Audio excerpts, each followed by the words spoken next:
হয়তো বিজয়গড় থেকে যাবো, কোথায় যাবো না লালকায় যেতে পারি, ম্যাক্স ওই মোল্লারদৌর মসজিদের দিকে। জীবনের পথে হাঁটা চিরতরে শেষ, আর কোনোদিন বিজয়গড়ে ফিরবেন না রাহুল অরুণোদয় বন্দ্যোপাধ্যায়। আর উঠবে না সূর্য, আর ফিরবে না বাবিন। শৈশব কেটেছে এখানে, কিশোর থেকে তরুণ, পাড়ার ছেলে থেকে তারকা, কিন্তু তারকা সুলভ আচরণে কোনোদিনই ঢাকা পড়েননি রাহুল। কোনোদিনই ছাড়তে চাননি বিজয়গড় কলোনি, কিন্তু ছাড়তেই হলো। ওড়িশার তালসারিতে সিরিয়ালে শুটিং করতে গিয়ে ঘটে গেল ভয়ঙ্কর কাণ্ড। শবদেহবাহী শকটে চিরদিনের মতো চলে গেল হাসি মুখের সহজ ছেলেটা। রয়ে গেল বহু প্রশ্ন, ঘটনা ঘিরে বহু ধোঁয়াশা। এত ভালো মানুষ ইন্ডাস্ট্রিতে, তার উপরে শিক্ষিত। রবিবার দীঘার কাছে ওড়িশার তালসারিতে শুটিং চলাকালীন সমুদ্রে ডুবে মৃত্যু হয় 43 বছরের অভিনেতা রাহুল অরুণোদয় বন্দ্যোপাধ্যায়। আমার থেকেও ছোট বয়স, এবং আমাদের সম্পর্কটাও সেরকমই ছিল, শুধু কাজের সম্পর্ক ছিল না।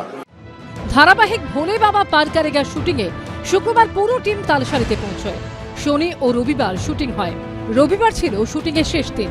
তখনকার কিছু দৃশ্যের ভিডিও ভাইরালও হয়েছে। এই শুটিং চলাকালীনই ঘটে যায় মর্মান্তিক ঘটনা।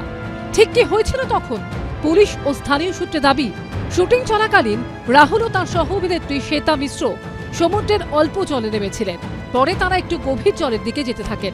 তখনই আচমকা পড়ে যান অভিনেত্রী, সঙ্গে সঙ্গে পড়ে যান রাহুলও। এরপর ইউনিটের একজন সঙ্গে সঙ্গে অভিনেত্রীকে উদ্ধার করেন। অন্যদিকে রীতিমতো জলে হাবুডুবু খেতে থাকেন অভিনেতা। বেশ কিছুক্ষণ পর কয়েকজন মিলে তাকে উদ্ধার করেন। এক্ষুনি একসাথে শুটিং করছিলাম, আধ ঘন্টা আগে আমরা একসাথে শুটিং করছিলাম, আমিও মরেছি, আমি ঠিক আছি। রাহুল দাকে দেখো না, রাহুল ঠিক আছে তো, আমাকে যেতে দিচ্ছে না। ফুটেজ পুলিশ পেয়েছে, সেখানে ক্যামেরা একেবারে বেশ কয়েকটা ক্যামেরা স্ট্যান্ডে লাগানো অবস্থায় ছিল, এবং সেখানে দেখতে পাওয়া যাচ্ছে যে অভিনেতা রাহুল এবং অভিনেত্রী তারা দুজনে সমুদ্রের বেশ কিছুটা জায়গায় সামনের দিকে ছিল, এবং দুজনে সমুদ্রের মধ্যে যে একটা হালকা নাচের দৃশ্য সেইটা চলছিল। তার পরবর্তীকালে ক্যামেরায় বন্দী হয়েছে, যেটা পুলিশ সূত্রে জানতে পারছি যে অভিনেতা রাহুল এবং অভিনেত্রী তাদেরকে দেখতে পাওয়া যাচ্ছে পিছন দিক থেকে তারা দুজনে এগিয়ে যাচ্ছে সমুদ্রের দিকে, বেশ কিছুটা অংশ থেকে সামনের দিকে অনেকটা, যেখানে জল অনেকটাই বেশি। ফুটেজ আমরা পেয়েছি, পরবর্তী পদক্ষেপ আমরা জানিয়ে দেবো। শুটিং এর ফুটেজটা যখন লাস্ট তাকে দেখা গেছে জলে শেষ অবস্থায়, সেই অবধি ফুটেজটা আমরা পেয়েছি।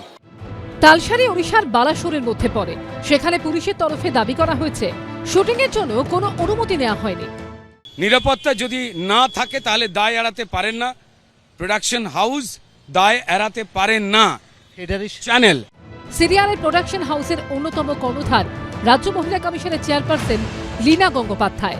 প্রশ্ন উঠছে, শুটিং এর ইউনিটে 20 থেকে 25 জন ছিলেন, তাদের চোখের সামনে এরকম ঘটনা ঘটে গেল কিভাবে? কেন আপৎকালীন কোনো ব্যবস্থা ছিল না? কোথায় গাফিলতি ছিল? কিছু কি লুকোনো হচ্ছে? তদন্ত হওয়া দরকার। কেন আমরা এইরকম একজন অ্যাক্টরকে হারালাম নেগলিজেন্সের জন্য? আর সমস্ত আর্টিস্টরা চলে গেছিল, বোটের কোনো সিনই ছিল না। এই যেটা শুটিং তো শেষ হয়ে গেছিল, একটা ড্রোন শটও চেয়েছিল নিতে। অনেক সময় আর্টিস্ট চাইলে তো করে অনেক সময়, এবং সেটা ওর একটা পারফেকশন ছিল। ডিরেক্টর রিপিটেডলি বলেছে, এবং ওই 70টা মানে যারা টেকনিশিয়ান ছিল প্রত্যেকে ওকে ডেকেছে, প্রত্যেকে। এই সবটা আমার শোনা, থেকে বেশি স্পেসিফিক্যালি কিছু বলতে পারবো না, কারণ আমি ওই স্পটে ছিলাম না সেদিন। রাহুল বন্দ্যোপাধ্যায় চলে গেছেন, আর ফিরবেন না। অনেকেই বলছেন, তাই কি তার ঘাড়ে দোষ চাপানোটাই সবচেয়ে সহজ পন্থা? পার্থপ্রতিম ঘোষ, সন্দীপ সরকার ও সৌমিত্র রায় রিপোর্ট, এবিপি আনন্দ। এবিপি আনন্দ, এগিয়ে থাকে, এগিয়ে রাখে।